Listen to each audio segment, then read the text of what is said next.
Hi guys, it's Ben Seong from Australian Strength Performance and welcome back to another episode of our YouTube. Today we will be talking about these bad boys, the triceps. We will be talking about tricep extensions, how to maximize tricep growth in a tricep extension, but also give you an idea of how a tricep extension could be incorporated within a program itself. So when do you put it? Do you put it at the start? Do you put it in the middle or the end of the program? So we're going to talk about that. It's going to be a juicy episode, so stay tuned.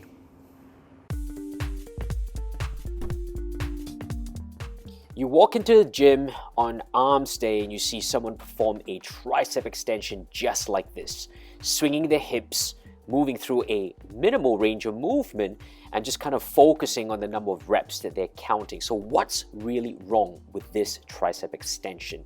Well, first and foremost, the range of movement is minimal.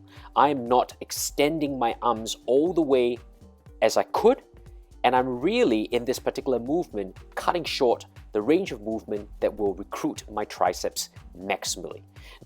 Now let's move on to the correct way of performing a tricep extension. In seeing what not to do in the gym with a tricep extension, here's a great example of what you should be looking for and should be doing with a proper tricep extension. First and foremost, establish where your elbows need to be in a tricep extension. Stop moving your elbows through the movement, as when you do that, you potentially recruit a lot more of your shoulders rather than your triceps. Now in this example, watch me perform the tricep extension as I lock my elbows in place. That's point number one. That's critical. Also, I establish a full range of movement. So I do not do half ranges. Allow the bar to go all the way to the top maximally and then all the way down again. And as I come down, I want to maintain that I'm squeezing my triceps.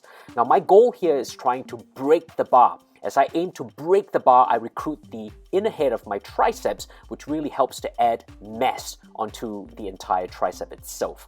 So when you perform a tricep extension, it's critical to maintain that these 3 points are being met.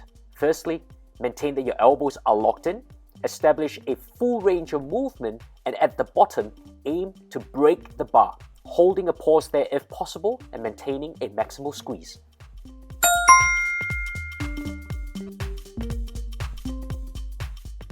Now here's another variation of the tricep extension, this time with ropes. So it's a rope tricep extension. How many people do exactly just this in the gym? Now watch me as I use my legs to kind of bounce and get myself into position. That's what most people do. Even though the range of movement might be there, how my elbows move forward and backwards really doesn't help to recruit a lot of my triceps. A lot of my other muscles are getting involved.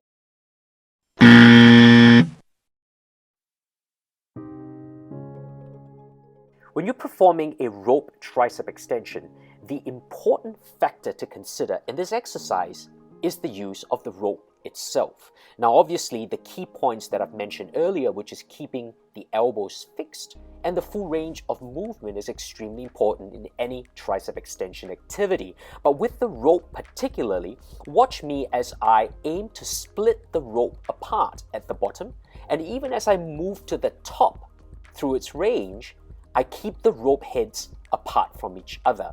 Most people, when they go to the gym, will allow the rope heads to touch each other, making the exercise a lot easier.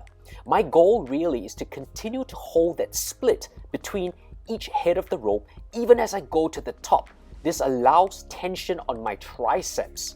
Try this and you'll see that this makes an immense difference. Now at the bottom position, my goal is to rotate outwards. Watch my wrist as I bring the head of the rope to the bottom and as I rotate it outwards externally. Now this really helps to target the inner heads of my triceps, again helping me to add mass to the triceps itself. It's a very effective movement, but remember, all points with regards to elbow position as well as range of movement, and in this particular case, rotating and pulling the rope outwards is extremely important to this exercise. Now that we've got examples of effective tricep extensions with a ezi-bar as well as a rope, it's important to understand where would you place a tricep extension within your training program itself. In this example down here, I've got 3 variations of tricep exercises, one of which, as you can see, is the normal tricep extension where my elbows are being placed by my side. And this is extremely common. When my elbows are by my side, this is the most stable position for my shoulders. As a result of the increased stability, I'm able to lift a lot more weight or press a lot more weight in this particular case. The second example is a lying tricep extension where my elbows are ahead of my body. So really, my arms are perpendicular to my body. In this second position of performing a tricep extension activity, my shoulders are stable, but not as stable as it is by my side. So the third exercise that I want to introduce is the overhead tricep extension. This is where my elbows are above my shoulders. This being the most unstable position for the tricep extension because my shoulders in that particular position is not as stable as when my elbows are by my side. Now, as a result of that, the amount of load I'm lifting in this particular exercise is probably lighter than any one of the other variations of tricep extensions that I've just introduced. So where would you put a tricep extension activity or an exercise within your program itself? Now, typically, if you're looking to lift more weight, then you want to look at stability.